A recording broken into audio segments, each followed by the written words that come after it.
사도행전 2장 12절에서 26절까지 말씀입니다. 사도행전 1장 12절에서 26절까지 말씀을 제가 봉독하겠습니다. 제자들이 감람원이라 하는 산으로부터 예루살렘에 돌아오니 이 산은 예루살렘에서 가까워 안식일에 가기 알맞은 길이라.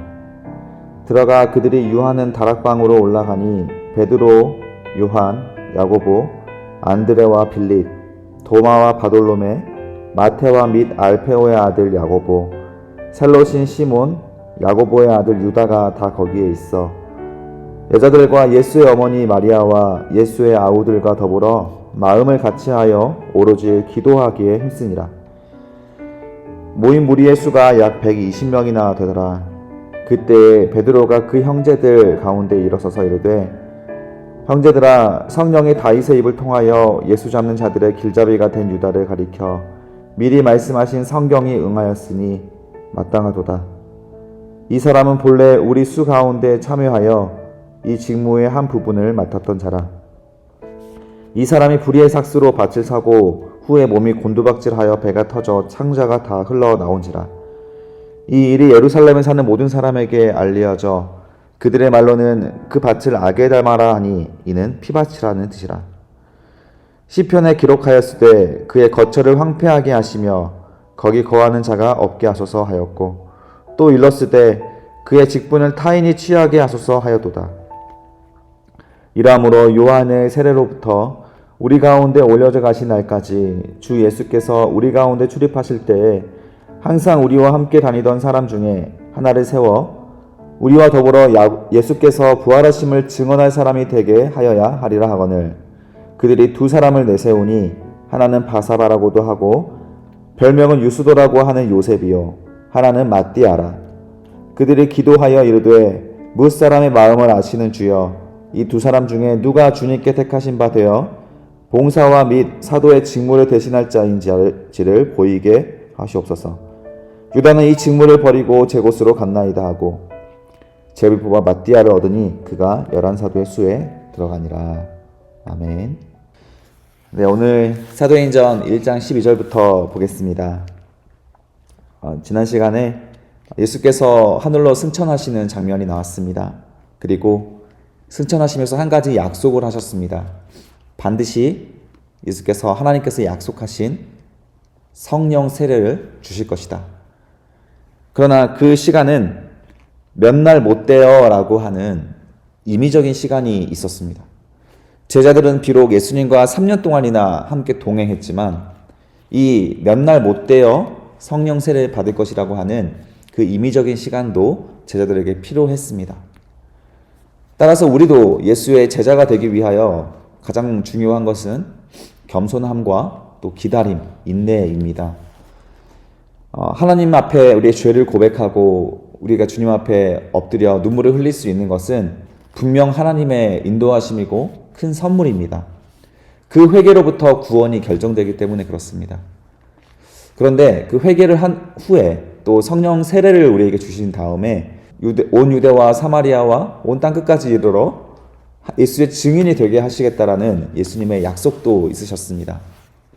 그런데 그 증인의 삶은 바로 이 성령 세례를 받은 다음에 가능하다라는 것입니다. 그 기다림의 시간이 필요했기에 오늘 12절부터 보니까 이제 그 기다림을 어떤 식으로 했는가, 또 기다리면서 이 제자들이 무엇을 했는가라고 하는 부분들을 우리가 함께 살펴볼 수가 있을 것 같습니다. 12절부터 보겠습니다. 제자들이 감람원이라고 하는 산으로부터 예루살렘에 돌아오니 이 산은 예루살렘에서 가까워 안식일에 가기 알맞은 길이다 라고 합니다. 예수께서 승천하신 모습을 보고 나서 제자들은 이제 이후에 본인들의 삶을 시작했습니다.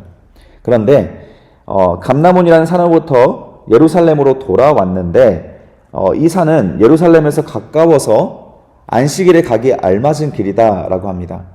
안식일에는 당시에는 금요일날 밤부터 시작해서 토요일날까지 있다고 했죠. 유대인의 시간은 우리 한국과 좀 다르게 전날 저녁부터 다음날로 넘어가게 됩니다. 따라서 안식일은 이때 토요일이었고 금요일 날 저녁부터 안식일을 준비해야 하기 때문에 이 안식일 전날에는 항상 스케줄을 짜는 데 있어서 긴장을 했어야 했습니다. 왜냐하면 안식일에는 아무 일도 해서는 안 된다라고 하는 전통이 있었고 하나님의 명령이 있었기 때문에 그렇습니다.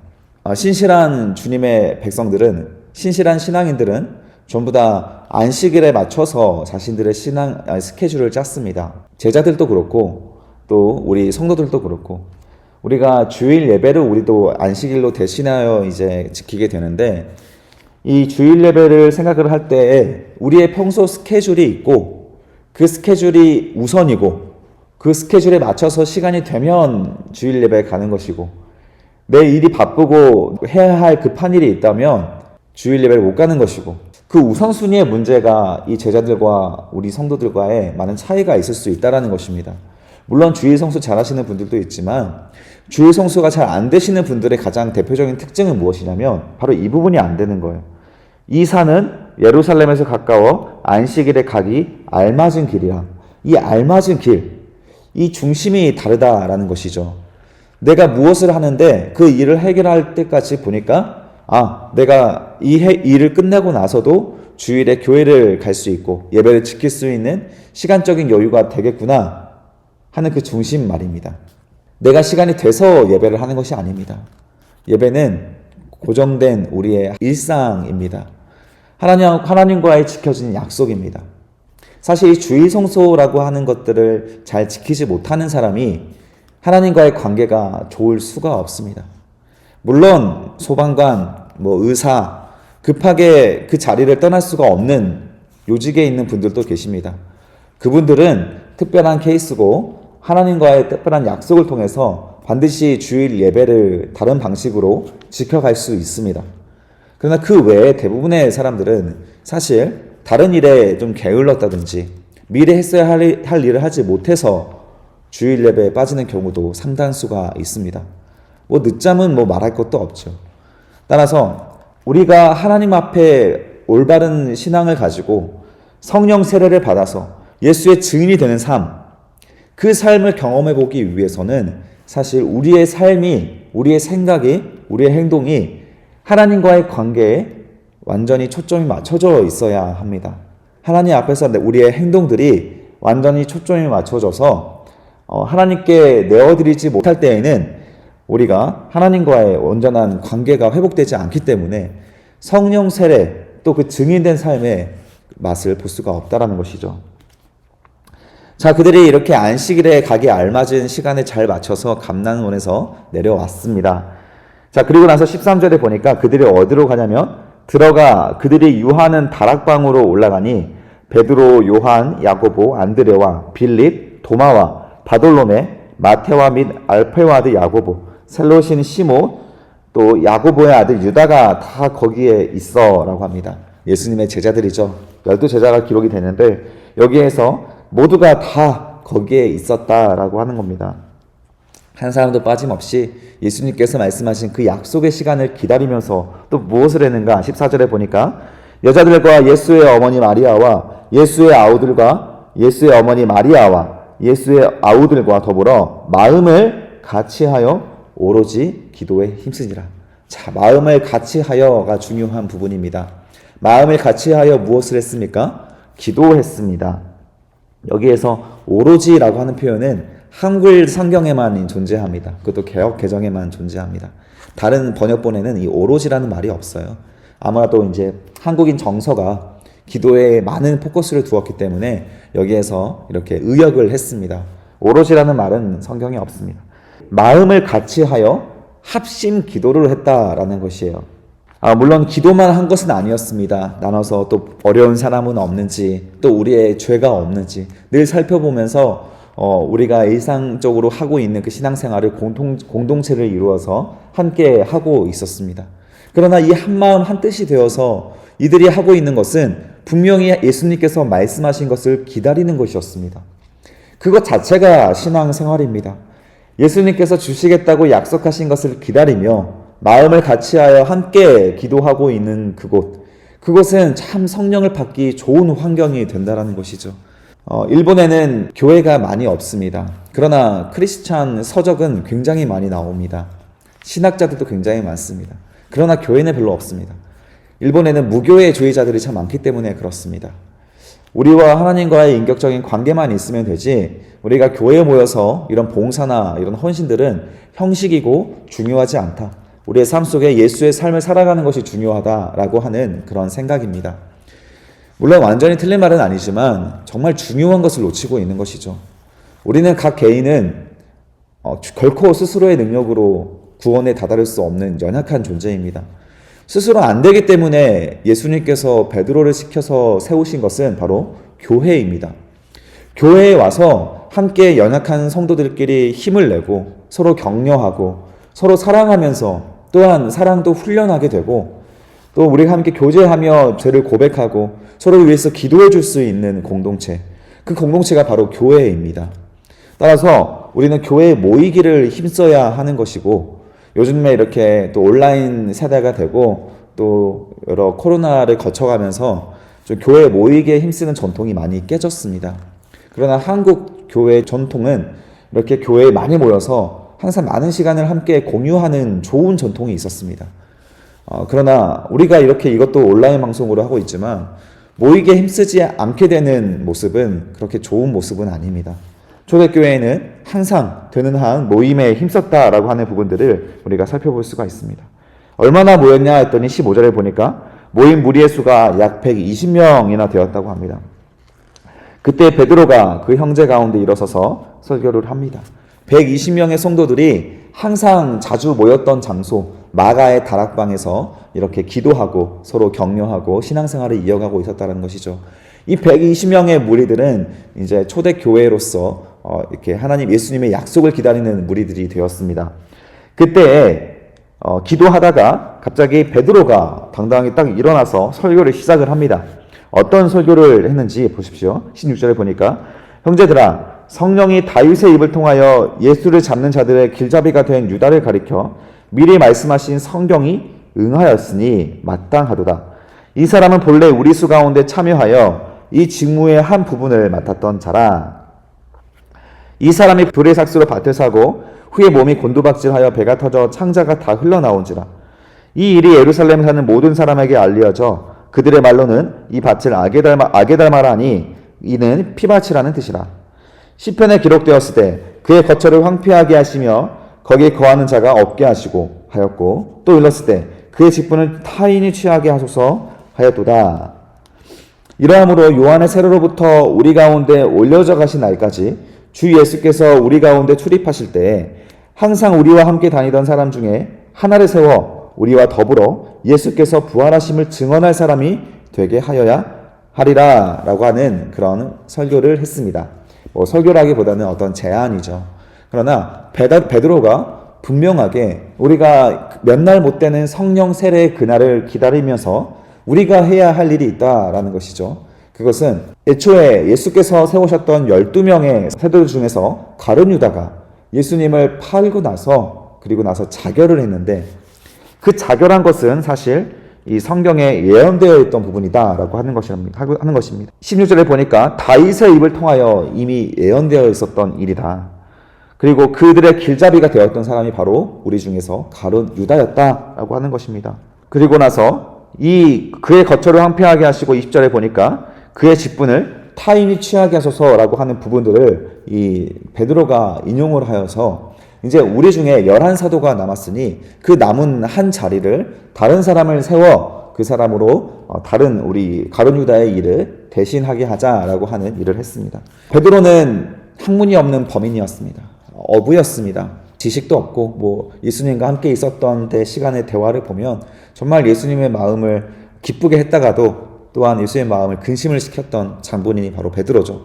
그럼 베드로는 예수님께서 승천하시고 이제 12사도로서 이 자리를 지키고 있는 이 와중에 베드로에게는 어떤 특별한 성령의 지혜가 이미 시작되었던 것으로 보입니다. 이렇게 구약에 있던 말씀들을 가지고 이 가룟 유다의 배신과 이 사건에 대하여서 성경으로 해석할 수 있는 실력이 갖춰져 있었습니다. 사실 이 성령이 우리에게 임한다고 했을 때 구약에서 성령도 그렇고 신약에서 성령께서 우리에게 역사하실 때 대부분 어떤 우리가 치유의 은사나 또는 특별한 능력을 받아서 이 땅에 살아가고 있는 어떤 신비적인 역사라기보다 성령의 역사는 하나님의 역사를 알아볼 수 있는 그 눈, 그것이 바로 성령의 지혜인데 이 지혜의 영으로 우리에게 찾아올 때가 참 많습니다. 베드로가 우리가 기다려야 할 때 그냥 기다려서는 안 될 것 같다. 예수께서 12명의 사도를 세우신 것은 아마도 이스라엘의 12지파를 상징하는 것이고 분명히 예수님의 말씀 중에서도 우리가 나중에 훗날 예수님과 함께 하나님 나라의 왕국을 이룰 때 우리도 그 12지파의 어떤 수장으로서 함께 자리하게 된다는 부분들을 베드로가 알고 있기 때문에 베드로는 이 12명의 제자 중에 한 자리가 비어있는 이 자리를 우리가 지금 하나님께 기도하여 한 사람을 새로 세우자, 다윗의 시편에도 이렇게 기록되지 않았는가라고 하면서 제안을 할 수 있었다라는 것이죠. 예수님께서 세우셨던 것들 하나하나 사소한 것들까지도 베드로는 중요하게 생각하고 그 의미를 되새겨 볼 수 있는 실력까지도 이렇게 올라와 있는 상태를 볼 수가 있습니다. 자, 그들이 이 베드로의 제안을 옳게 여기고 23절에 보니까 이런 제안을 합니다. 그들이 두 사람을 내세우니 하나는 바사바라고도 하고 별명은 유수도라고 하는 요셉이었습니다. 그리고 하나는 mattia라고 합니다. 근데 이 두 사람이 어떤 조건으로 새로운 사도에 들어올 수 있도록 이렇게 조건을 내세우냐 봤더니 22절에 보니까 항상 우리와 함께 다니던 사람들 중에, 그러니까 이 120명에 모였던 성도들 중에서는 예수님과 함께 다니지 않았던 사람도 있었고 후대에 나중에 예수님께서 이제 죽으시고 나서 나중에 뭐 합류한 사람이나 아니면 평소에 예수님을 알고 있었지만 예수님과 함께 따라다니면서 함께 하지 않았던 사람들에 대해서는 조건에 해당하지 않고 12사도처럼 항상 예수님 곁에서 함께 따라다니기 위해서 노력했던 사람이라고 합니다. 그 사람을 하나를 내세워서 우리와 더불어 예수의 부활을 증언할 사람이 되어야 할 것이다. 증언이라고 하는 것은 없던 것을 새로 만들어내는 일이 아닙니다. 이 사도들이 해야 되는 일들도 마찬가지였습니다. 사도들은, 예수님의 제자들은 예수님이 하셨던 그 일을 앞으로 훗날 증거하고 가르치고 설교하고 다니는 사역을 했을 뿐입니다. 예수님께서도 구약에 예언되어 있던 말씀들을 재해석해 주시고 새로운 말씀으로 이 사랑의 율법을 이루어 가시는 사역을 하셨던 것처럼 제자들도 그 예수님께서 해석해 주신 새로운 그 사역들을 그저 증거하고 예수님의 십자가와 부활을 증언하는 일이 사도들의 역할이었습니다. 따라서 예수님의 제자가 되는 가장 중요한 것은 예수께서 행하신 그 일을 알고 있는 사람이라는 것입니다. 우리가 예수님의 제자가 되어서 그리스도인이 되어서 살아가는 일에 가장 중요한 것이 무엇입니까? 그리스도인, 그리스도, 예수가 누구인가? 예수가 무슨 일을 하셨는가? 예수가 이 세상을 위하여 무슨 일을 하셨는가? 하나님께서 왜 예수님을 보내셨는가? 그 예수가 나를 위해서 무슨 일을 하셨는가? 그것을 아는 것에서부터 시작이 된다라는 것입니다. 우리는 때로는 누구의 강요에 의하여서 생각 없이 무의식적으로 교회에 참여할 때가 있습니다. 그러나 그것은 결코 제자의 모습이 아닙니다. 제자는 적어도 이 하나님 말씀, 예수님의 말씀을 알고 그 예수님의 행적을 알고 또 그 예수님께서 나에게 어떤 역사가 있었는지, 나에게 무슨 말씀을 하시는지를 들을 수 있는 사람, 그 사람이 제자의 기본적인 소양이고 교양이고 기본적인 자격이다라고 하는 것입니다. 따라서 우리가 부활을 증언하는 자 또는 세상에 나가서 전도하는 사람으로서 갖춰야 될 가장 기초적인 것이 바로 하나님 말씀이고 그 예수님에 대한 체험이기에 이런 것들이 없이 우리가 나가서 전도하려고 할 때 우리는 담대함도 생기지 않고 무슨 말을 해야 될지도 모르고 이런 딜레마에 빠지게 된다는 것이죠. 분명히 신앙생활은 10년 넘게 해왔고 어렸을 때부터 해왔는데 누군가가 나에게 예수에 대해서 물을 때, 하나님에 대해서 물을 때, 또 이 세상에 일어나고 있는 수많은 악이나 재앙들 가운데 하나님의 뜻을 물을 때 우리는 그들을 향하여서 올바로 하나님 말씀을 가르쳐 줄 수 있는 사람으로 서 있는가? 그렇지 못한가? 이것은 우리의 신앙을 점검해 볼 수 있는 정말 중요한 어떤 기준이 됩니다.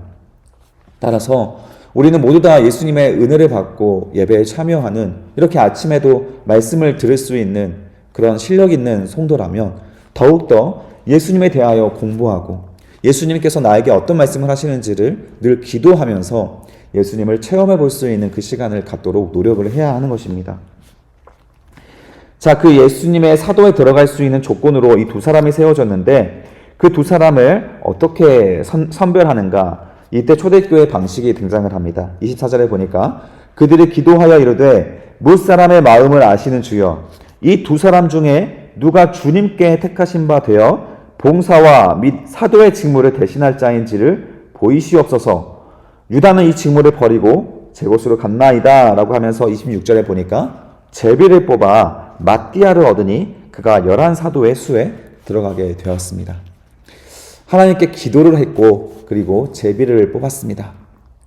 제비를 뽑는 일은 이미 구약에서부터 이스라엘 백성들이 약속의 땅을 차지하는 과정에서 하나님께서 어느 지파에게 어느 땅을 부여하시는지 그 하나님의 뜻을 구하는 작업에서 제비 뽑기가 시작이 되었고 또 어떤 일이 죄가 생겨서 이스라엘 백성들에게 사건이 발생했을 때 누구로부터 죄가 시작되는지를 분별하기 위하여서도 제비 뽑기를 사용할 만큼 제비 뽑기는 하나님께서 어떤 하나님의 뜻을 알려주는 하나의 방식 중에 하나였습니다. 그런데 초대교회에서 이 제비뽑기를 이렇게 했다라는 것이죠. 그러나 이후에 성경에서 제비뽑기는 잘 등장하지 않습니다. 그 이유가 무엇이냐면 이 제비뽑기까지 할 때까지는 아직은 성령이 강림하지 전이기 때문에 그렇습니다. 그래도 이 베드로를 통하여서 이 12사도 중에 한 명을 예수님의 성령을 기다리면서 우리가 세우자라고 하는 좋은 뜻을 하나님께 받아 이 베드로로부터 시작이 했기 때문에 이제 이 새로운 사도를 뽑는 일에 있어서 하나님의 뜻이 중요하기에 그 기존의 방식이었던 제비뽑기를 통하여서 이렇게 사도를 뽑았다라는 것이죠. 그러나 이 제비뽑기라고 하는 수단이 중요한 것은 결코 아닙니다. 오늘날에는 성령으로 우리에게 임하였기 때문에 이 제비뽑기가 더 이상 그렇게 유효하지도 않고 이 제자들의 마음의 중심이 가장 중요하다라는 것이죠. 우리는 12사도 중에서 우리에게 잘하는 사람, 우리의 친한 사람 또는 우리가 다루기 편한 사람 그런 사람에 대해서 사람을 세우려고 하지 않았다라는 것이죠. 가장 중요한 것은 예수님을 경험한 사람이고 예수님을 위해서 헌신할 수 있는 사람이라는 것이다. 그것은 먼저 된 조건이고 그리고 나서 하나님께서 선택하실 수 있는 하나님의 뜻이 있는 그 사람을 우리가 고르기 위하여 겸손하게 하나님의 뜻을 구하는 장면이 바로 이 사도들의 중심에 있었던 장면이라는 것이죠. 따라서 우리가 어떤 중요한 결정을 할 때 우리는 어떤 기준을 가지고 중요한 결정들을 세워져 나가는가?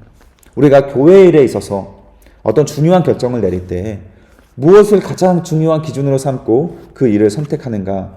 우리는 이런 두 가지의 어떤 기준을 가져올 수가 있습니다. 성실함과 진실함으로 그리고 하나님의 뜻을 구하는 겸손함으로 그 일을 선택할 수가 있다는 것이죠. 오늘 하루 우리도 많은 상황들을 경험하게 될 것입니다. 많은 선택을 순간에 놓여져 있을 것입니다.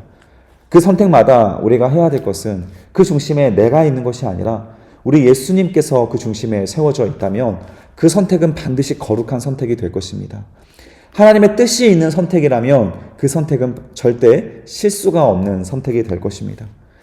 우리는 모든 선택에 있어서 이제는 책임을 지어야 할 나이가 되었습니다.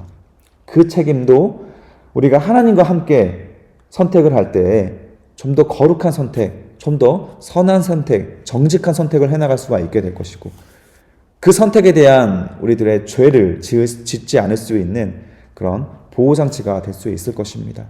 오늘 하루 죄를 선택하지 않고 어리석은 선택을 하지 않고 이 제자들처럼 마음의 중심을 주님께 드림으로 거룩한 선택을 해나갈 수 있는 우리 청년들 되시기를 주님의 이름으로 축복합니다. 우리 함께 기도하도록 하겠습니다. 감사합니다. 하나님 아버지, 오늘도 이렇게 아침으로 우리를 깨워주시고 하나님 말씀 가운데 우리를 세워주셔서 감사드립니다. 하나님, 예수님의 그 성령의 세례의 때를 기다리면서 제자들은 마음을 한 마음이 되어 함께 기도하고 주님과 함께 동행하기 위하여서 또 홀로는 기다리기 어려워 한 마음이 되어 모이기를 힘써서 함께 기다리는 자로서 마가의 다락방에 모여 있었습니다. 또한 그렇게 기도하는 중에 하나님께서 중요한 마음을 주셔서 예수님께서 하셨던 그 행적과 예수님께서 하셨던 작은 일들까지도 세심하게 돌아보며 12번째 사도를 다시 뽑는 그 작업까지도 사도들이 지혜롭게 행하였습니다. 하나님, 우리도 하나님께서 우리에게 행하신 일들에 대하여 예민하게 우리 주변을 살펴볼 수 있게 하시고, 또한 중요한 결정을 해야 될 때에는 이 사도들처럼 겸손한 마음으로 하나님의 뜻을 구하며 기도함으로 거룩한 선택을 해나갈 수 있도록 도와주시옵소서. 우리 망원제일교회 청년부로 이렇게 주님께서 한마음 한뜻이 되게 저희를 모아주셨사오니 하나님, 우리가 좋은 공동체가 되어 하나님의 공동체가 되어 서로 격려하고 사랑할 수 있는 그런 저희들이 될 수 있도록 주여 함께하여 주시옵소서. 감사드리며 예수 그리스도의 이름으로 기도드립니다. 아멘.